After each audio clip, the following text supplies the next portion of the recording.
Good evening, ladies and gentlemen. Thank you for joining us on our weekly program On the Hot Seat. As usual, every week we come with a new episode where we discuss crucial issues that are happening across Egypt. Today, we're very delighted to have a very prominent guest. Through her eyes and her experience, probably through her analysis, we can get to know where exactly does the media lie today, lost between the public channels and the private media and the ethics or the code of ethics, which again, through the eyes of an academic perspective, what are the code of ethics here in Egypt, and do we really abide by them when we come to performing our jobs as reporters, as presenters, or anybody working within this field? We're very much delighted to have joining us Dr. Azza Heikel, who is the Dean College of Language and Communications at the Arab Academy. Thank you for joining us, Doctor. Good night. There is a lot of issues concerning media, and maybe the first thing that would come to one's mind is, are we really practicing professionalism when it comes to our roles as media practitioners? I think that we have a problem in media, particularly after the 25th revolution, because something happened in the society. There was a split, there was a clash inside the society. There was a change in the code of ethics, in the concepts. And parallelly, something happened that made the state media, which means the state regulation media, like the newspaper or the Maspiro, have faded out. This was because of something pre-revolution, and this was also because a number of private, can we say, systems of media have emerged. And these systems of media concerning or including newspapers, not for parties, but they call themselves independent newspapers. Also, we have independent channels, and most of these independent and private channels are owned mainly by businessmen. And this change in the society, whether it is socially or mentally or religiously or politically, have seriously affected the media production and the media concepts and the media ethics. The problem is greater than we can imagine. We need to restate and reconsider where should we stand and where do we stop, and where or what we are looking for and what we are looking at. Do we need the media? Because we have changed the idea of the media. It is not just media, it is communication now. Because if we speak about the media, it is an interpretation or an interpreter between you, it's a tool between you and your audience, any kind of audience, visual or audio or even readable. Now it is communicative. So it is communication because we have the social media, we have the interaction of the audience with the media. So if we are speaking about the media or the communication now, is it only one side or it is double side? And again, is it the media for giving you just info and just news? Or is it the media for entertainment, only entertainment, pure entertainment, to gain more audience, to gain more money through the hits, through the obscene, through the unusual, through pleasing and flattering the audience? Is it this the media we really need? We need a media and a means of communication with the society that would change that society to the better. And at the same time to stress the identity of people, to stress the Egyptian identity, to reconcile what has been smashed, what has been split out. We need a media for the kids. We do not have media for children that would speak to them and develop their capabilities and their skills, and also stress, this media would stress their identity, their language, their belongingness. We need media for enlightenment. we do not have a media that would enlighten the society, would make the society aware, not of the news, not of the what is going around, but also that the society would be enlightened through what is going on in the whole world and in its own surroundings. Yes, now, Dr. Aziz spoke about many crucial points that I'd like to, if you'd allow me, please, to break down each and every part. When we're speaking of where the media lies today, especially in the Middle East and particularly in Egypt, because we do know that Egypt is leading the media in the region, we're talking about the change of content and the change of production. Now, allow us to start with the change of content and shaping public opinion. Everybody's talking about the freedom of expression and democracy, and they're trying to imitate media, although even Trump himself admitted that this media performance in the West is not freedom of expression. Yet, where does credibility lie? There's a thin line between freedom of expression and lack of credibility, especially when it comes to shaping the public opinion and those who are not educated enough to understand where the truth lies. Again, we are adopting the American style and the American concepts of media, that the media is mainly for the public opinion. Public opinion is only a part of the role of the media, because public opinion is related to politics, more or less, is related to whether you are going to, can we say, support one regime or the other, to be in the opposition or to be in the revolutionist, or to be belonging to the state and calling for stability and more security. This is one thing. Public opinion is important, but the issue of public opinion and freedom of expression, they coincide, because the freedom of expression, when you express your ideas, your opinions, as an expert or as a professor or as a guest in your in any program, you have all the freedom, all the right, as far as you do not oppose the norms, the code of ethics, as far as you have a solidation and something that would support your point of view. But if you misuse the using of the microphone, if you misuse your program as, can we say, as a media man or a media woman, as a writer, and you mingle your opinions, pure opinions, your point of views, with the objectivity of the media as such, this means that you are losing your credibility. The issue is they have taught some of the people working in the media and the audience, telling them that media has to be very objective.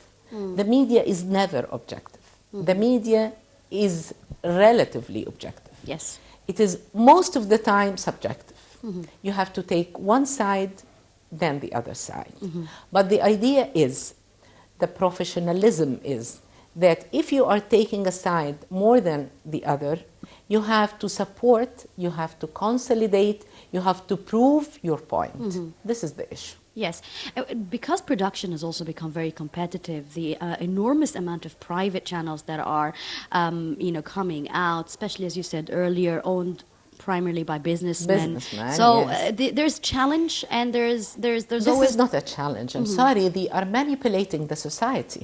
By the way, they are using these channels to gain more profit for their work, for their business. Definitely. To have a status in the country. They want to secure their business. But how are they doing that? By giving a pessimistic preview to the people? No. Telling the audience and telling they are speaking to two audience. First, they are addressing the audience, but mainly they are addressing the government.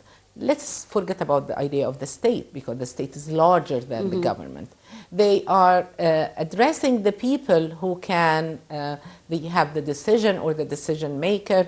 They are addressing them, telling them we can manipulate the audience, we can change their opinions, we can change their attitudes, we can shape their public opinion or the public opinion towards whatever we want.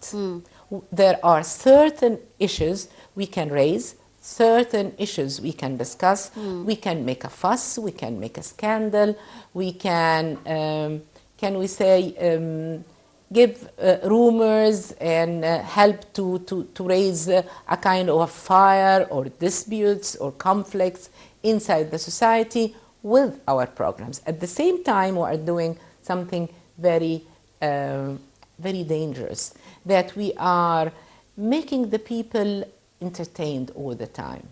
We are not introducing any new information, no knowledge at all, no culture at all.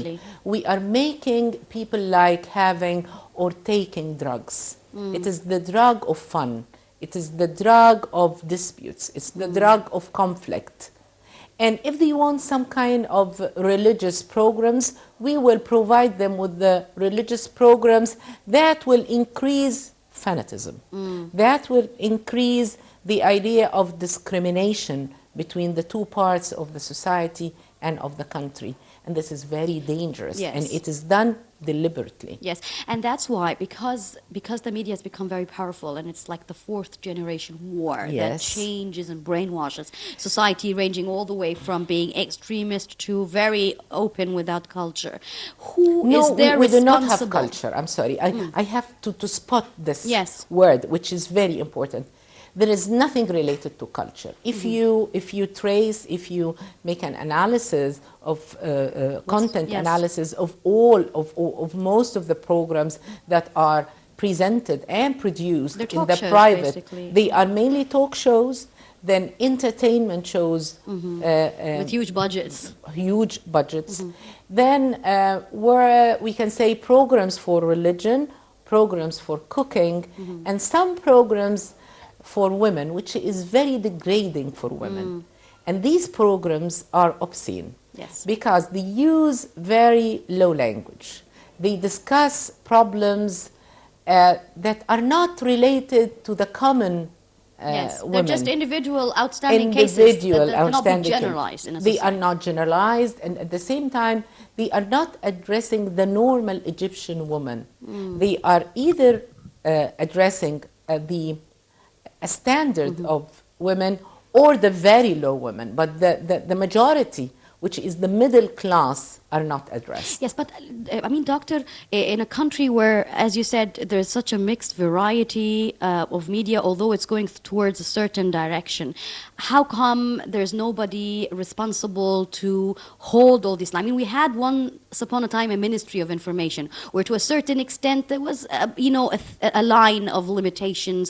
People will be held responsible, whether it's the presenter, the journalist, the reporter, the owner, for what kind of content they present to the public. But that was exchanged, replaced by an institution that many people believe is not really effective. And we don't have a syndicate for the media, which is another story that we need to discuss. We have to differentiate between two things. The idea of the syndicate, it is not related to laws, nor the ethics, the code of ethics for the media, because in all the world, the syndicates are for regularization, to make it, we can say, to put it in a form to govern the idea of... But doesn't that build ethics over time when you find singers being presenters and doctors being presenters? This is not in the syndicate. The syndicate is to offer some kind of security, insurance, some facilities, services. Yes, to put a kind of regulations to the profession itself, who is going to exercise this profession. But the institution or the organization that is going to be with the High Supreme Council for Media, I think they will issue certain laws that will help to regulate and to govern and to control the profession. And this doesn't mean that this would be a kind of censorship or overpowering the people in the media, and this is against the freedom of expression. On the contrary, this would enable the true professional media men and women to work in a correct and lawful, legitimate atmosphere. I need to talk with you, please, Doctor, about the revolution of media with the use of technology, and I'm particularly mentioning social media and how effective, not just effective, how it was actually, the sort of a spark to revolutions in many countries. Not only that, but everybody is complaining about the amount of false news being published on social media and rotating quicker. And reaches, I mean, now there's almost every single person has a telephone connected to the internet at all social levels. And this is something really, really scary because you cannot control that. No, you can control, because even in the most liberal countries, they are controlling the social media. How is that? They are controlling the social media through the net, through the certain organization, following the rumors, following the one who's issuing, releasing, posting such posts or such ideas. And if they are not threatening the social security of the country, they leave it. You can control the social things, but the social security and the political security of any country, in America, in France, in the UK, in these three very liberal American or European countries, they do have what we call them censorship and control over the social media.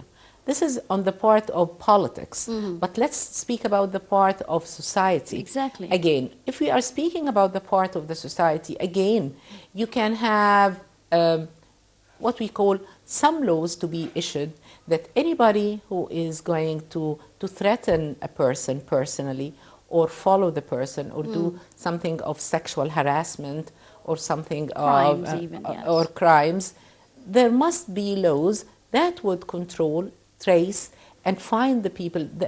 By the way, electronic media and social media has to be under the supervision of the social law of the society, the court law.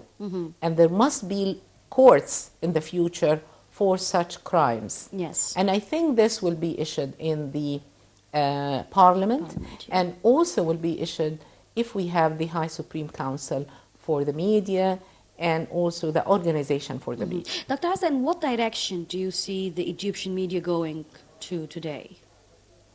I think the Egyptian media is going in a splitting road. And this splitting road is a road between either to be the media for the people and for building the country, or is it the media for the businessman, commercial, and destroying the identity of the society? Which direction do you think it's most likely going? I mean, I know it's a very lame question, but which direction do you think it's most likely going? Egypt is a big country, and it will never fall into this commercial destruction of the identity. And I think that sooner or later, the people working in the media, particularly the state media, the media that is related to the audience. That's what I wanted to ask you about. In all this hazard, complicated situation, where is the state media? Because truly nobody seems to really, give credibility, pay attention to production values of the state media anymore, although they do provide cultural identity programs. This is our role, the people in the field, the experts, the people working in the media, the state media. It is the role of the audience themselves. It is the role of all cultured people, the men of letters and the women of letters. We are going to work on restoring the glory of the state media. How are you going to do that when everybody's leaving out for other opportunities because of the very eye-catchy opportunities that they find? We have a number of, can we say, people of excellence still working inside the state media, and I think they will never leave, and Egypt will provide us with new blood in this field. And my final question also, in comparison to the media of the region, if I may say, I'm not going to compare very much to the Western countries, although, I mean, in my very humble opinion, I don't see that we are very different. I mean, we do have the capabilities, the resources, but I mean, in terms of the region, what makes Egypt very outstanding in the media? Do you think it's the freedom? Do you think it's the market? Do you think it's the profession? What is it? It's a mixture of all this, but I think the history also. We have a lot of heritage. We have a certain heritage of media production, of film production, of art production, of culture production. We have the biggest and the largest studios in all of the Middle East. We have a library that it is unmatched. Nobody can have such a library. We have the manpower, the skillful manpower in all over the area. And we also have the market, as you said. We have our country, which is a leading country in the area, and we will never fall down. Definitely, and I do wish for all the best for you and, of course, for all the hard duties and tasks that you are taking over your shoulder to help ensure that Egypt does maintain its culture, identity, and through the eyes of the media and restore it, definitely. Yes, thank you. Dr. Azza Haikal, the Dean of College of Languages and Communication at the Arab Academy, thank you very much for joining us. Thank you very much. And that brings us to the end of our episode, ladies and gentlemen. Stay tuned for another new episode coming up next week on the program The Hot Seat.